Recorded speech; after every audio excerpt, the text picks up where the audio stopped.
Bismillahirrahmanirrahim. Assalamualaikum warahmatullahi wabarakatuh. Salam kasih sayang penuh ukhuwah. Dan hari ini juga adalah kita sama-sama ya dengan rakan-rakan kita yang berbangsa Tionghoa menyambut tahun baru Cina ya yang baru ya dengan saya rasa ini adalah tahun harimau ya dan mudah-mudahan ya kita sebagaimana juga kalau kita menyambut tahun-tahun baru kita ya, kita penuhi dengan keazaman ya dan juga penuh dengan semangat ya mudah-mudahan kita dapat memperbaiki kehidupan kita ya dan kita berada dalam bulan yang baru ya iaitu Februari pula ya dan kalau bulan lepas slot Follow Me Dr. Har ya menyentuh tentang kerangka fikir ataupun mindset. Kali ini kita melihat pula dalam konteks keseimbangan hidup. Ya. Menjadi manusia ini, kita tahu kita kalau lihat di dalam konteks dimensi kehidupan kita, kita bukan hanya ada tubuh badan yang fizikal ini saja, ya, kita juga ada komponen intelektual kita, iaitu kognitif, kemudian emosi, ya.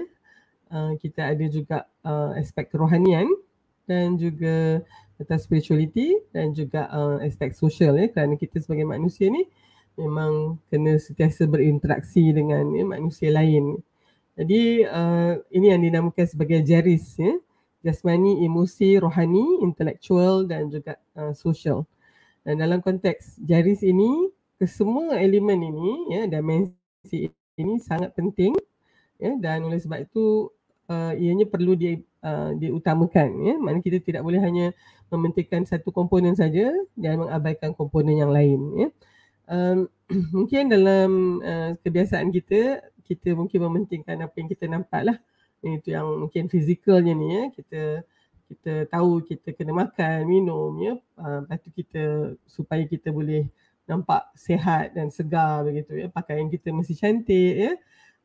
Tetapi sebenarnya semuanya itu ya dia berkait-kait sebenarnya. Kalau misalnya tak sihat atau tak seimbang lah ya kita punya cara berfikir, iaitu yang kita sentuh bulan lepas ya dan juga dari sudut emosi ya dari situ kita ambil penting tentang kesihatan emosi kita ya psikologi kita dan juga tentu sekali ya dia ada kaitan juga dengan aspek spiritual ya dan juga akhirnya kita punya tingkah laku ya dalam berinteraksi dengan manusia lain. Jadi mudah-mudahan dengan ya, semangat itu kita mahu menjadi insan yang seimbang ya. Maknanya kita mempunyai kita memberikan penekanan dan juga prioriti yang sama kepada semua aspek ini supaya kita seimbang.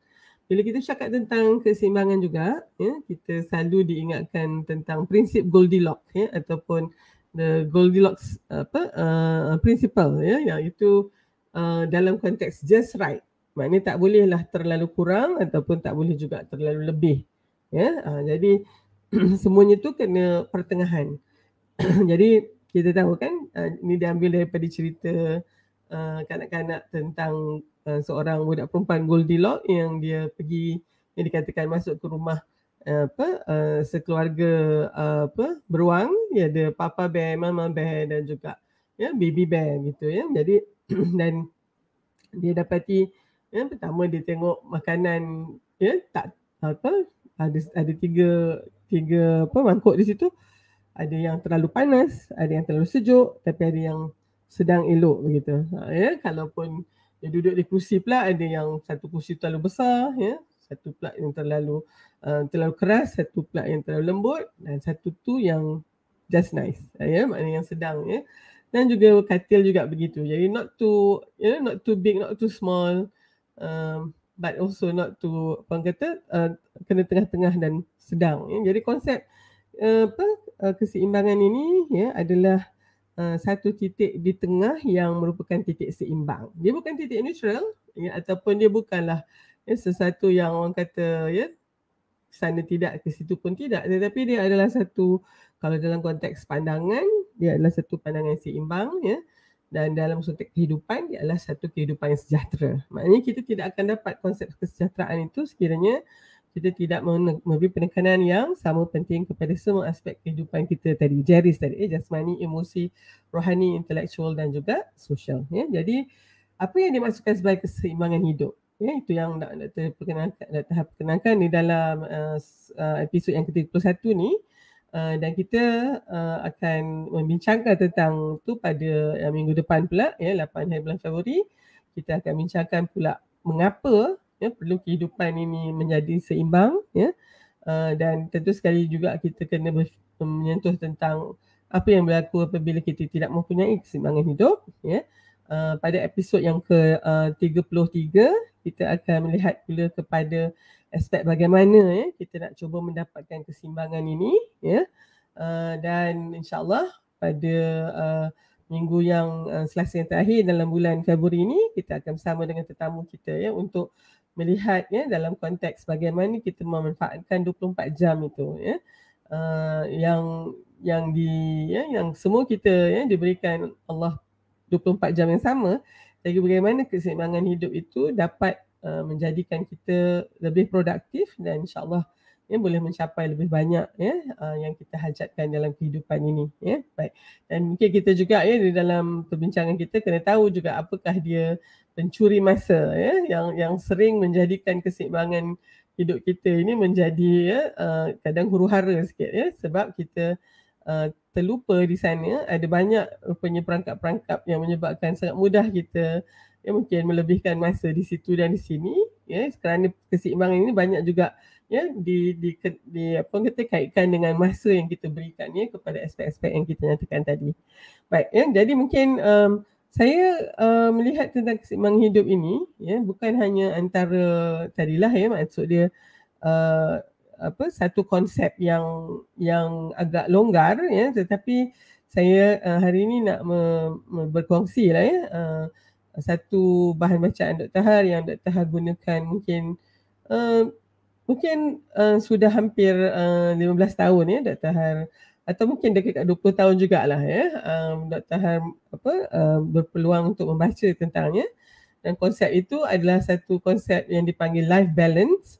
Tetapi dia bukannya life balance tu dua perkataan yang berbeza, tetapi dia samakan menjadikan dia satu nama khas ya iaitu keseimbangan hidup kalau kita terjemahkan ya dalam konteks ini. Dan mungkin Dr. Har nak tunjukkan di situ ya apa dia yang dinamakan sebagai yang dikatakan sebagai keseimbangan hidup itu ya dan dalam buku yang ini Dr. Har ni ada dua buku yang sama cuma dia punya cover ataupun muka depan saja yang sedikit berbeza. Ditulis oleh sepasang suami isteri Linda dan Richard Ayer ya dan dia ni sebenarnya memang sepasang suami isteri yang banyak menulis tentang keibuapaan ya dan antara bukunya yang masyhur adalah Life Balance ini ya dalam konteks ya bagaimana kita nak menyeimbangkan ya antara banyaknya ya keutamaan yang ada di sekitar kita ya contohnya tentang ya pekerjaan kita ya kerjaya kita juga dari sudut bersedia berhadapan dengan perkara-perkara yang tidak diduga ya di antara mungkin ya yang kalau kita lihat matlamat kita ya apa yang kita nak capai sebenarnya dalam kehidupan kita. Jadi apa yang dinyatakan di sini keseimbangan hidup itu ya didefinisikan atau ditakrifkan dengan adanya 3 keseimbangan ini. Ya, iaitu pertama adalah keseimbangan dalam konteks matlamat ataupun goal balance.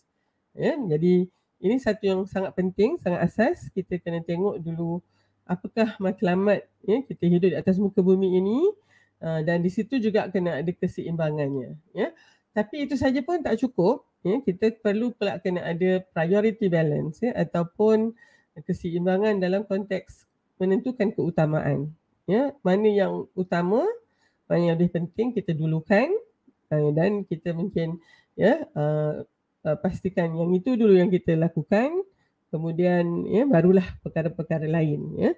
Dan perkara yang tak penting itu sebenarnya harus mungkin kita letakkan di bawah ya dalam konteks keutamaan ini. Dan ini yang selalu mungkin ya dalam buku ni dia nyatakan bahawa kita selalu kata kita utamakan keluarga ya, tetapi bila kita lihat dalam ya kita menyusun atur jadual kehidupan kita, keluarga itu mendapat ya tempat atau peruntukan masa yang paling sedikit contohnya. So itu tidak boleh kita, ya, itu satu yang mungkin perlu kita lihat, ya, kerana sekiranya itu berlaku tentu sekali akan berlaku ketidakseimbangan di situ. Dan apabila kita katakan life balance, dia bukan hanya kehidupan kita saja, ya. Yang penting setiap, ya, di dalam keluarga contohnya perlu ada, ya, keseimbangan ini supaya dianya juga boleh membantu orang lain mendapat keseimbangan juga, ya. Mungkin tak boleh hanya seorang saja yang, ya, faham dan mahu konsep ini sedangkan yang lain tidak menghormati, ya, dalam konteks perlunya keseimbangan itu. Jadi saya kira itu juga satu yang harus kita fahami dulu. Maknanya itu tadilah priority balance tu, dia adalah keutamaan untuk semua orang, ya. Maknanya bukan hanya seorang saja di dalam hubungan itu yang nakkan, ya, sesuatu yang seimbang, ya, sedang yang satu lagi tak peduli pun, ya. Jadi itu antaranya. Dan yang paling akhir pada pandangan Dr. Har sendiri, ya, keseimbangan yang terakhir ini iaitu keseimbangan dari sudut sikap, ya, attitude balance ini adalah antara mungkin keseimbangan yang paling akhir yang Dr. Har dapat, ya, lakukan, dapat cuba, ya, praktikkan mungkin dalam konteks 10 tahun, ya, ataupun 8 tahun kebelakangan ini, ya, di mana attitude balance ini adalah yang kalau katalah macam kenderaan kita tu, inilah, ya, sistem talaan, ya, ataupun fine tuning itu, ya, untuk mendapatkan balance yang lain itu, ya. Maknanya kalau misalnya kita dah dapat goal balance, dapat priority balance, tapi dengan adanya attitude balance ni dia, ya, keseimbangan itu menjadi lebih komprehensif gitu, ya. Jadi mungkin Dr. Har stop sharing di sini. Itulah sebenarnya yang kita akan bincangkan, ya, di dalam slot mingguan Follow Me Dr. hari ini tentang keseimbangan ini, ya, dan kita pastinya perlu pergi, ya, agak detail kepada setiap keseimbangan ini. Sebelum tu mungkin kita lihat apa yang berlaku agaknya sekiranya kita tidak, ya, memberikan keutamaan yang seimbang ataupun kita tidak meletakkan, ya, satu prioriti yang tinggi tentang keseimbangan hidup itu sendiri. Ya, maknanya mungkin, ya, ada orang yang hidup dia dia tidak rancang, ikutlah apa yang datang dia akan buat saja, ya. Maka dengan itu mungkin kita dapati, ya, kehidupan kita, ya, tidak kita optimalkan, ya. It is not being optimized dengan Izzy. Maksud dia kita mungkin boleh melakukan yang lebih baik tetapi disebabkan oleh, ya, kucak-kacirnya, ya, keseimbangan hidup kita tu jadi kita banyak terlepas peluang, ya, dan itu satu yang sangat merugikan sebenarnya, ya. Dan tentu sekali kalau kita tak keterlaluan kalau nak kita katakan keseimbangan hidup ini juga banyak dikaitkan dengan disiplin, ya, ataupun cara kita mengawal selia kehidupan kita, ya. Melakukan sesuatu yang mesti kita lakukan bukannya melakukan apa yang kita suka lakukan saja, ya. Jadi itu mungkin antaranya kalau orang yang mungkin, ya, kurang berminat dengan sesuatu yang agak yang agak tersusun, teratur itu kan, ya. Jadi mungkin kadang-kadang bercakap tentang keseimbangan hidup ni dia lagi tension, ya, sebab dia rasa alah okeylah dah hidup dia macam ni, ya. Jadi mungkin itu juga sebenarnya kadang-kadang dia merupakan satu gejala tidak langsung kepada aspek ya, kerangka fikir, ya, yang kita bincangkan bulan lepas, ya. Maknanya dia mungkin melihat hidup dia dah macam ni, dah tak boleh nak buat apa. Jadi nak buat apa yang kita nak kena, ya, tengok, ya, dan juga mungkin perhalusi disiplinkan hidup kita sebab tidak akan berubah juga. Jadi dengan itu, ya, Dr. Har mungkin sebelum Dr. pergi lebih lanjut lagi menerangkan tentang keseimbangan hidup yang diterangkan oleh penulis buku ni, Dr. Har mungkin nak kena, ya, kata buat satu ulang kaji juga, ya, bahawa kerangka fikir, ya, yang kita bincangkan pada dasar dan fundamentalnya ada dua, iaitu kerangka fikir yang terkunci, terbelenggu, statik dan jumud atau fixed mindset, dan satu lagi adalah kerangka fikir yang bercambah, ya, yang dinamik dan berkembang ataupun growth mindset.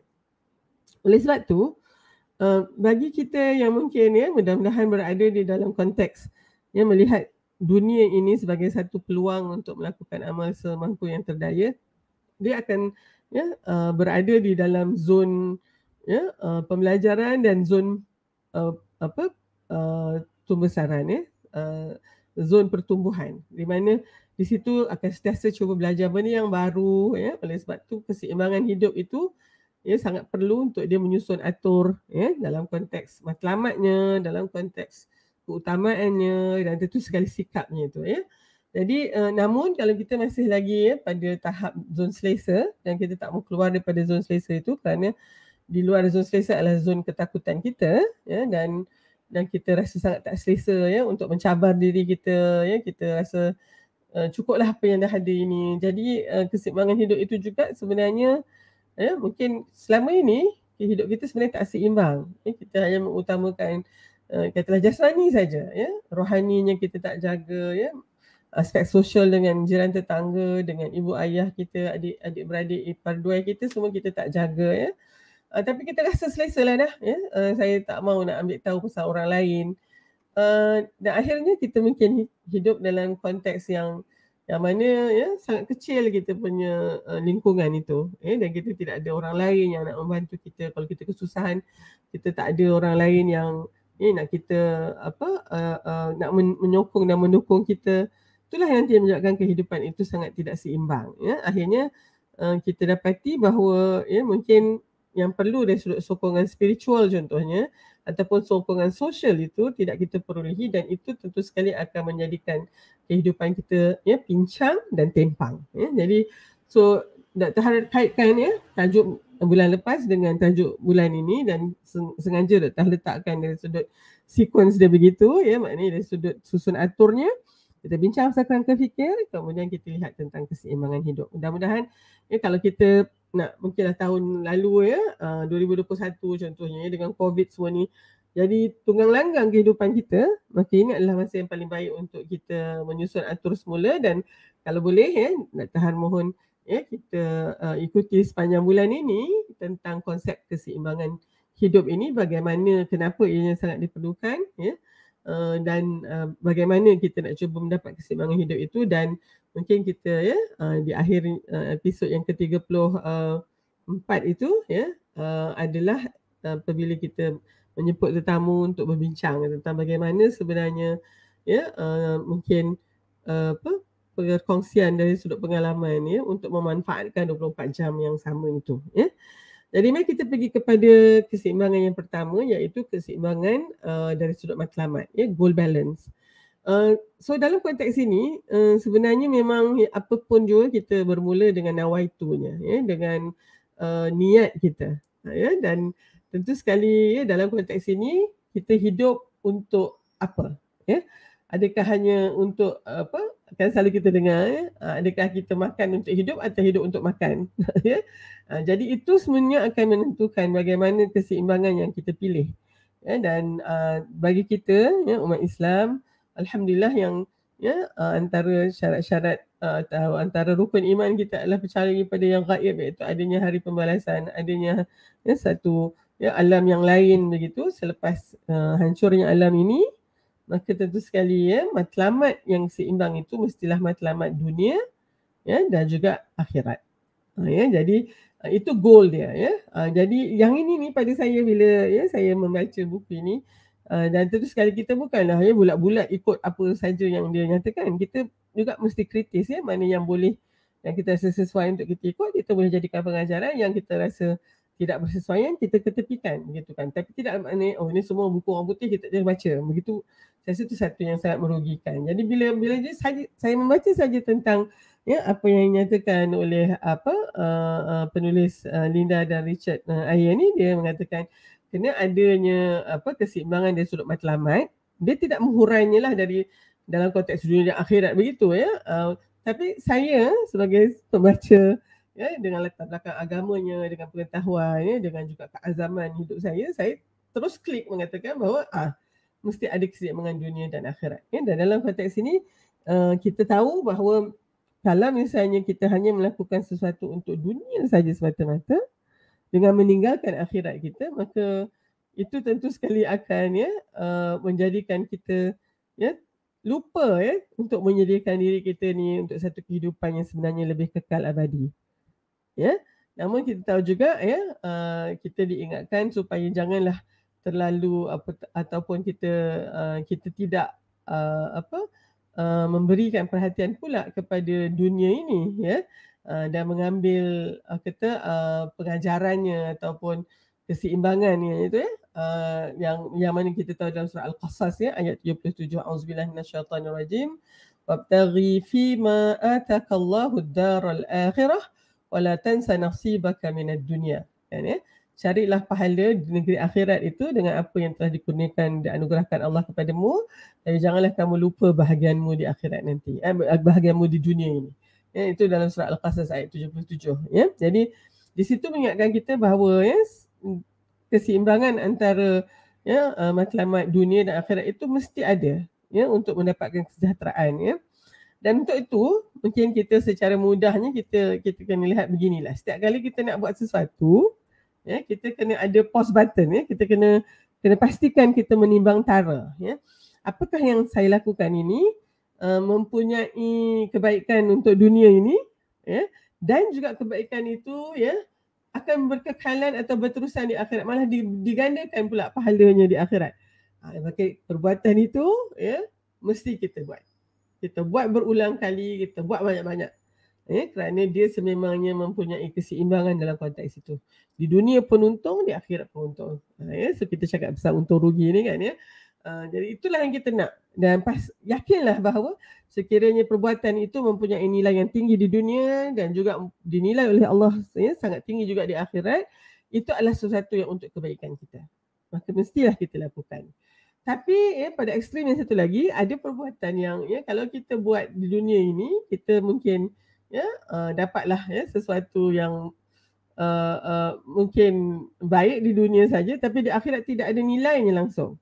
Ya, maknanya bukannya dosa, ya, bukannya juga, tapi tak juga dapat pahala. Jadi dia macam sesuatu yang sia-sia. Dia perkara yang dikatakan sebagai lara tu kan, tak ada nilai tambah. Yang ini kita, ya, kalau boleh tak payah buat lah. Kalau mungkin buat sekali-sekala tu okeylah agaknya, tapi itu pun mungkin tak perlu kita buat, ya, kerana dia hanya tidak memberikan nilai tambah untuk akhirat kita, ya. Ada satu lagi, ya, yang ekstrim kepada apa yang saya nyatakan pada awal tadi, maknanya dunia ada nilai tambah, di akhirat lagi bertambah-tambah lagi, ya, ganjarannya. Ada pula yang di dunia pun, ya, sudah dianggap sebagai sesuatu yang merosakkan orang lain, satu yang buruk, ya, satu yang dikategorikan sebagai negatif. Malahan kalau dengan undang-undang dunia sendiri pun, ya, orang yang melakukannya akan dihukum, ya, dipenjarakan ataupun diberi dendaan yang setimpal. Maknanya dia satu yang buruk, ya, bukan hanya merosakkan diri dan juga merosakkan orang lain. Dan pula di akhirat juga, ya, perbuatan yang sama ini juga dikategorikan sebagai satu pendurhakaan kita, ya, dan juga ingkarnya kita kepada Allah, dan dengan itu diberikan balasan yang azab, ya, yang pedih. Inilah perkara yang mesti kita jauhi. Di sini inilah, ya, ini bila dengan keseimbangan matlamat ini kita membuat pilihan, ya, kehidupan mana, ya, perbuatan apa dan juga tingkah laku apa yang nak kita buat, bergantung kepada timbang tara ini. Okey. Dan mungkin juga ada perkara yang di dunia ini, ya, tidak dipandang, ya, tapi, ya, rupanya di akhirat begitu besar ganjarannya, yang itu pun kita kena buat. Walaupun manusia lain tidak menilainya tinggi contohnya, tetapi, ya, nama kita, ya, nama, ya, orang yang melakukan ini disebut-sebut, ya, oleh kelompok masyarakat langit contohnya, yang itu buatlah. Kerana matlamat kita jelas bahawa, ya, daripada dunia dan akhirat itu kita mesti lebihkan akhirat, tetapi dalam konteks yang sama, kerana kita ni manusia duduk di atas muka bumi ini buat masa ini, maka, ya, matlamat dunia itu juga mesti kita lihat. Jadi saya rasa ini sangat jelas. Kita sebagai, ya, seorang, ya, yang beriman ini percaya bahawa, ya, kita kena pastikan dapatkan yang untung dan laba itu apabila perkara yang kita lakukan di dunia ini, ya, memberikan, ya, nilai tambah, ya, satu yang Allah suka, satu yang Allah ridai, ya, satu yang Allah, ya, kerap menyuruh kita melakukan sebanyak mungkin. Maka lakukan itu, kerana nilai tambahnya di akhirat juga berganda-ganda. Jadi itu sebenarnya satu. Bayangkan kalau semua orang, ya, sebelum melakukan sesuatu dia akan fikir dulu, ya, adakah ini untuk dunia atau untuk akhirat saya, begitu, ya. Jadi mungkin dengan itu dia akan sentiasa buat pilihan yang baik. Malangnya kalau kita tidak mempunyai keseimbangan dalam konteks ini, hampir pasti mungkin kita sebagai manusia yang penuh dengan nafsu syahwat ini kita mungkin lebih cenderung untuk mendapatkan sesuatu ganjaran jangka masa pendek di dunia ini. Walaupun mungkin kerana itu kita kehilangan peluang untuk mendapat ridha Allah di akhirat. Kita sebab tak nampak lagi dan mungkin ada juga yang tak percaya, maka kita ketepikan dan kesampingkan. Alangkah ruginya sekiranya kita hidup dalam keadaan itu. Dan ia punya impak dalam kehidupan kita, kerana apa yang Allah suka itu sebenarnya baik untuk kita. Dia bukannya baik untuk Allah itu banyak kali juga Dr. terangkan atau tekankan sesuatu yang Allah suruh itu adalah sesuatu yang sebenarnya baik untuk kita, dan tidak ada yang lebih tahu apa yang lebih baik untuk kita ini melainkan yang menciptakan kita, iaitu Allah Subhanahu Wa Taala. Jadi segala suruhannya itu adalah untuk kebaikan kita. Dan segala larangannya, segala yang Allah tidak suka kita lakukan itu sebenarnya adalah satu yang mempunyai kesan yang negatif untuk diri kita manusia. Allah tahu kita akan rosak binasa sekali kita melakukan sesuatu. Oleh sebab itu yang dilarang. Ini bukannya untuk Allah sebenarnya. Allah itu tidak terlalu agung untuk terkesan oleh perkara-perkara begini. Inilah untuk kebaikan kita. Tapi hairannya manusia ni benda yang kebaikan untuk kita sebenarnya yang Allah suruh itu, tapi nafsu kita sangat membencinya. Dan juga kita ada musuh utama kita syaitan yang akan memesongkan benda yang sebenarnya baik untuk kita tu dijadikan satu yang kita sangat tak suka, tapi sesuatu yang sebenarnya sangat membahayakan kita, boleh dikira sebagai keingkaran kita kepada Allah sekiranya kita melakukan. Tapi itulah pula yang sangat disukai oleh nafsu kita, dan mata kita juga dikelabui oleh syaitan dan melihatnya sebagai satu yang kita nak sangat. So jadi ini pertama adalah dari sudut matlamat keseimbangan dari sudut matlamat. Okay.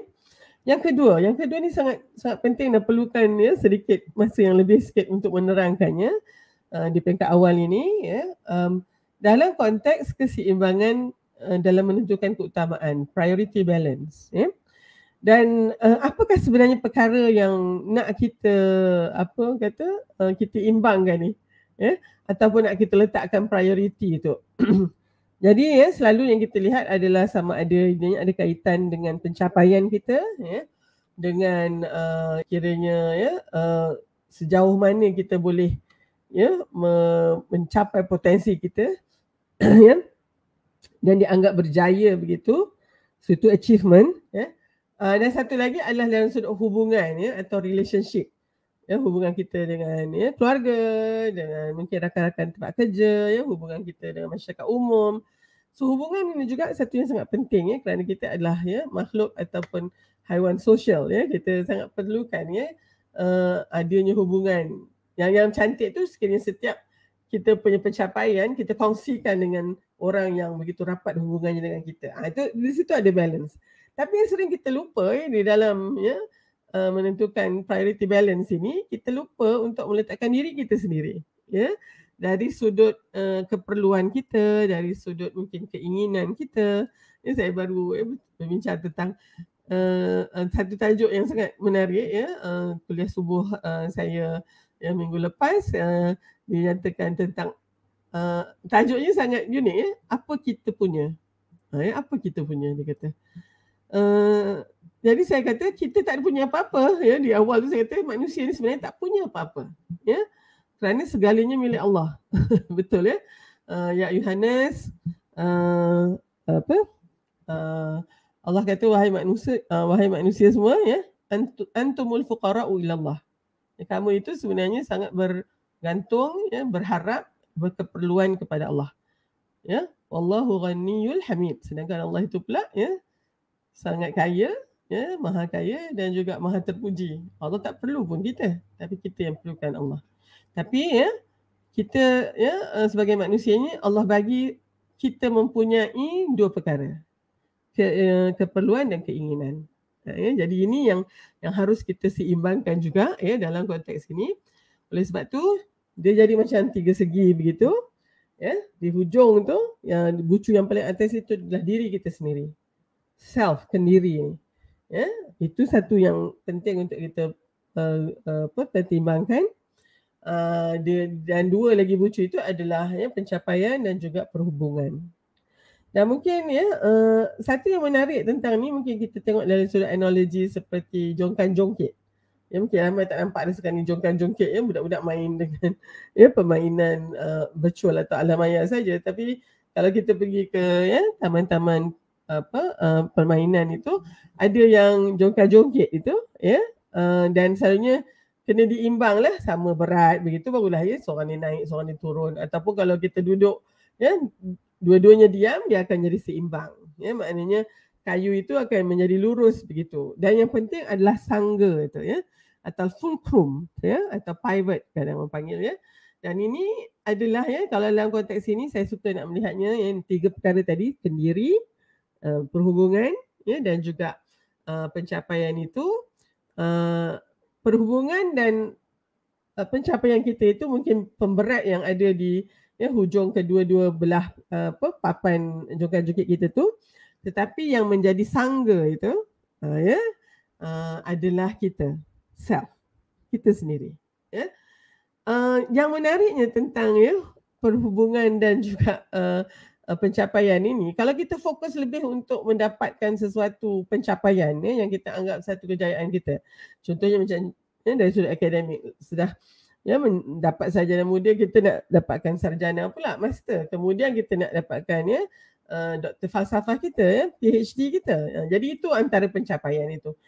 Lagi banyak kita nak cuba mencapai sesuatu itu, sebenarnya kita akan gunakan lebih banyak masa untuk perkara ni, dan akhirnya masa pula untuk perhubungan ya, ataupun untuk ya hubungan kita sesama manusia ni tadi, di situlah pula kita ambil masanya, maka di situ pula kita kurangkan masa kita. Ya, juga sebaliknya, maknanya kalau kita nak tekankan tentang keluarga, anak kita ya, semuanya kita nak kena jaga. Hari kita tengah buat PhD ni ya, sekejap suami demam, lepas tu anak kita pula masuk hospital ya, bapa mentua kita dapat stroke, macam tu semua kita nak kena jaga. Maka tentu sekali yang pencapaian itu selalunya kita terpaksa kata bye-bye lah. Tu yang orang perempuan kata tu, kata bukan tak nak ya, nak lanjutkan pelajaran, tapi ya, kita utamakan keluarga lagi. Jadi itu caranya. Jadi bagaimana cara kita nak mengimbang ini?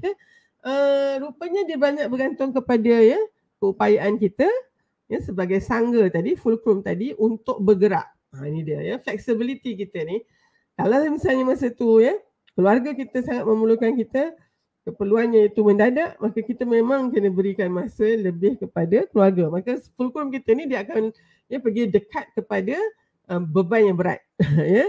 Dan beban yang lagi ringan itu bila kita menjauh daripada dia, dia akan menjadi lebih seimbang begitu ya. Jangan pula bila katalah yang ni berat tapi kita makin menjauh pula lagi, kita memang tak dapatlah ya nak mengimbang itu. Ya, maknanya kita begitu juga kalau katalah dari sudut pencapaian kita tu, kita ada lagi semester yang terakhir lah ya untuk PhD kita contohnya. Saya bagi contoh ni ya, yang agak mudah, yang ada kaitan dengan pengalaman saya sebagai seorang ahli akademik.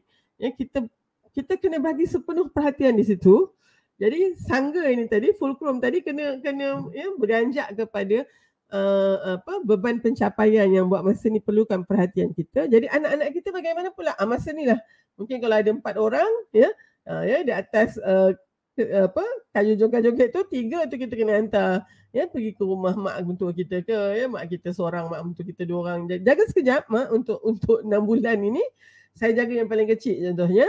Maka di situ ringanlah sikit yang ni, dan oleh sebab itu kita dapat mengimbangnya ya. Jadi ini mungkin satu konsep fizik sebenarnya yang sangat menarik ya, untuk melihat bahawa diri kita ini sendiri sangat penting untuk menjadi ya penentu ya bagaimana kita sebenarnya nak melihat kepada keutamaan itu ya. Maknanya bukannya ada satu je keutamaan ya, yang itu sajalah, yang lain tu semuanya kita terpaksa abaikan.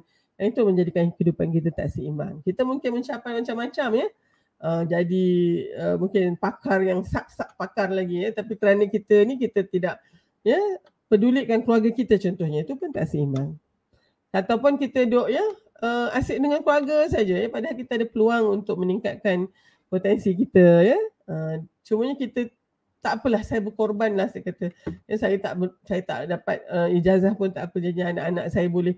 Dia bukan begitu. Ya, dalam kehidupan kita ni sebenarnya potensi kita itu kita harus capai, dan kita bukannya menumpang kalau orang tu bahagia kita pun bahagialah begitu.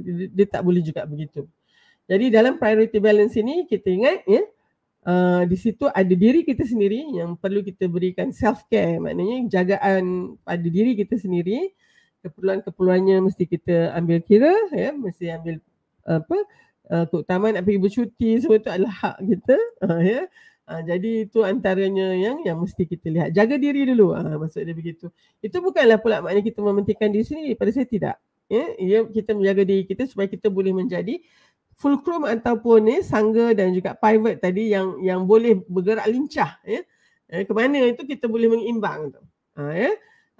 Dan itu sangat penting ya. Saya ada peluang pergi ke zoo ya baru ni, lama juga tak pergi tengok zoo negara ni, tapi yalah cucu balik siap kita pergi tengok, dan dia ada dia punya animal show tu ya, masih ada lagi, dan dia punya star tu iaitu anjing lautnya tu ya. Apa nama dia? Dumbo, Jumbo ke macam tu lah ya. Dan dia memanglah boleh mengimbang bola tu ya, dan antara sebabnya iaitu yang suka kita tengokkan tu sebab dia punya pengacaranya tu katakan bahawa keupayaan dia tu kerana dia mempunyai koordinasi yang sangat baik dari sudut mata dia ya, hidung dia, whiskers dia ataupun dia punya misai dia tu, dan juga leher dia. Ya, jadi oleh sebab itu dia boleh mengimbang. Maka dengan itu kita juga perlukan ya agility yang begitu ya, kelincahan dan ketangkasan itu untuk mengimbang ya kehidupan kita yang ya sebenarnya bebannya itu sangat besar. Okay. Akhir sekali ya adalah keseimbangan dalam konteks sikap ya. Dan attitude balance ini yang macam mana saya katakan, dia yang paling akhir lah ya, keseimbangan yang paling akhir yang saya mungkin amalkan dan praktikkan ya. Tapi selepas mengamalkannya tu dia menjadikan keseimbangan ini lebih komprehensif dan lebih teratur begitu ya. Ini adalah sikap kita ya dalam masa kita membuat perancangan tadi ya, dengan perancangan kita, disiplin kita begitu, tetapi kita juga kena memberi ruang kepada sesuatu perkara yang datang mendadak. Ini yang tidak kita rancang. Ya. Ini bukannya maknanya alah tak payahlah plan apa-apa kan, kalau datang okey je lah. Bukan. Kita rancang, buat yang terdaya ya, daripada pengalaman kita, daripada resources yang kita ada, kita rancang. Tetapi bila berlakunya sesuatu itu ya, yang tiba-tiba datangnya mendadak, kita katakan kita tidaklah menjadi hilang punca, tapi kita menerimanya juga. Jadi ini adalah keseimbangan yang mana dalam kita merancang ya, while we are planning, we are also accepting the unplanned. Ya, dalam konteks disiplin yang sangat rigid begitu, kita juga memberi ruang kepada sesuatu yang spontan, ya, yang tidak diduga-duga, ya, ataupun mungkin sesuatu yang macam cincai sikit begitulah, ya, dibandingkan dengan sesuatu yang sangat structure begitu.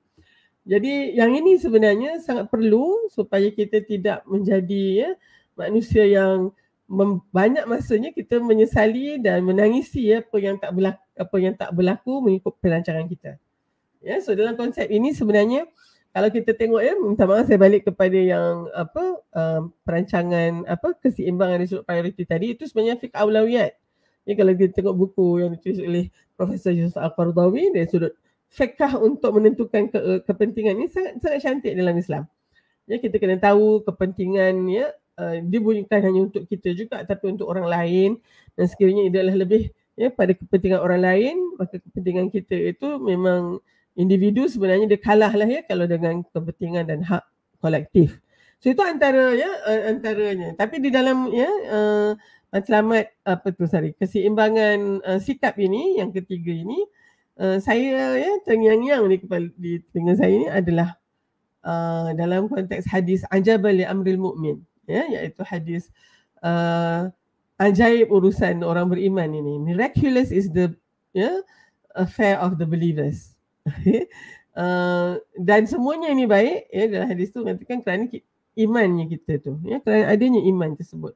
Apabila diberikan nikmat ya, satu anugerah ya, dia syukur dan itu baik untuknya. Dan kalau dia ditimpa musibah ya, ujian ya, kesukaran, dia sabar dan itu juga baik untuknya. Jadi dalam sikap yang ini ni, ya, dalam keseimbangan sikap ini, saya dapati bahawa kita tidak akan menjadi orang yang keluh kesah, ya, yang menyesali untuk nasib kita, ya. Lagi sekali itu adalah kerangka fikir yang tertutup ya, bagi mereka yang punya kerangka fikir yang bercambah. Dia kata yang tertutup ni lizard brain, ya, otak primitif kita, sedangkan otak yang bercambah itu adalah the wizard brain. Ya. Otak yang sentiasa terbelenggu ini adalah the loser brain, ya. Sedangkan yang otak yang tadi itu yang bercambah, yang mampu menentukan tahap pencapaian yang tinggi itu adalah apa yang kita katakan the winner brain. Jadi dalam konteks ini kita lihat juga mereka yang punya sikap yang betul ini sebenarnya selalunya mereka yang berada di dalam kerangka fikir yang bercambah ini. Ya, jadi saya kira untuk slot pengenalan ini saya telah mengatakan bahawa keseimbangan hidup itu sangat perlu. Itu kita akan huraikan lagi di dalam episod yang akan datang. Ya, namun keseimbangan hidup yang saya nak cadangkan ini adalah yang saya rujuk daripada buku Life Balance, yang ditulis oleh sepasang suami isteri, Linda dan Richard Ayer, yang mengatakan ada 3 keseimbangan sebenarnya. Pertama, keseimbangan apa dia? Dari sudut matlamat, goal balance, dunia dan akhirat mesti seimbang, iaitu. Kedua adalah dalam konteks priority balance ataupun keseimbangan dari sudut menentukan keutamaan. Yang ini kita katakan perlu kita sentiasa lihat dari sudut keutamaan, mendahulukan pencapaian atau mendahulukan perhubungan kita. Tetapi yang paling penting untuk mengimbangi itu adalah kita sendiri. Maknanya penting sangat untuk melihat ke dalam, memuhasabah diri kita dan mengetahui kemampuan dan keupayaan kita. Dan yang akhir sekali adalah keseimbangan dalam konteks sikap, iaitu the attitude balance. Dan ini adalah untuk menjadikan kita hidup dengan lebih tenang dengan qada dan qadar Allah. Maknanya segala rukun iman yang ke-6 tu percaya kepada qada dan qadar Allah. Ada benda yang kita suka sangat mungkin tak baik untuk kita. Dan perkara yang kita sangat tak suka tu sebenarnya itulah yang baik untuk kita. Maka dengan ini kita menyerahkan selepas kita berusaha semua itu kepada Allah Subhanahu Wa Taala untuk menentukan yang terbaik. Kalau kita nak sesuatu tapi belum lagi tercapai, belum kesampaian, kita tahu bahawa Allah lah sebenarnya yang akan menentukan masa yang paling baik untuk kita memperolehi sesuatu tu, atau langsung tak diberikannya kerana dia tahu bahawa itu sebenarnya bukan apa yang kita perlukan. Mudah-mudahan dengan keseimbangan hidup ini, hidup kita lebih tenang, lebih orang kata produktif, lebih bermanfaat, dan lebih kita mempunyai semangat yang tinggi setiap hari kita bangun pagi. Dan sementara kita menunggu kepada satu hari di mana kita akan berdiri di hadapan Allah seorang-seorang, kita sangat berharapkan bahawa Allah meridai kita.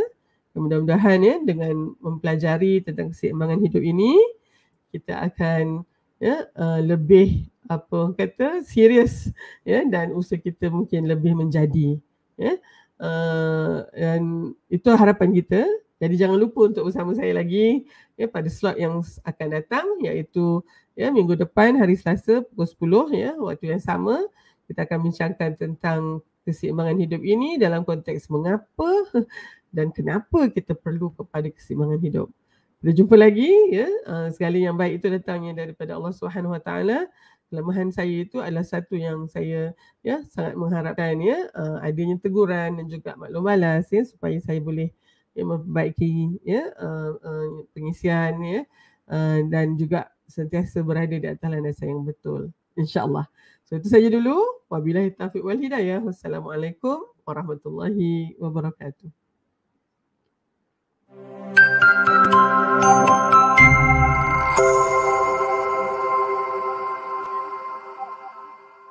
Bersama membina masyarakat rahmat.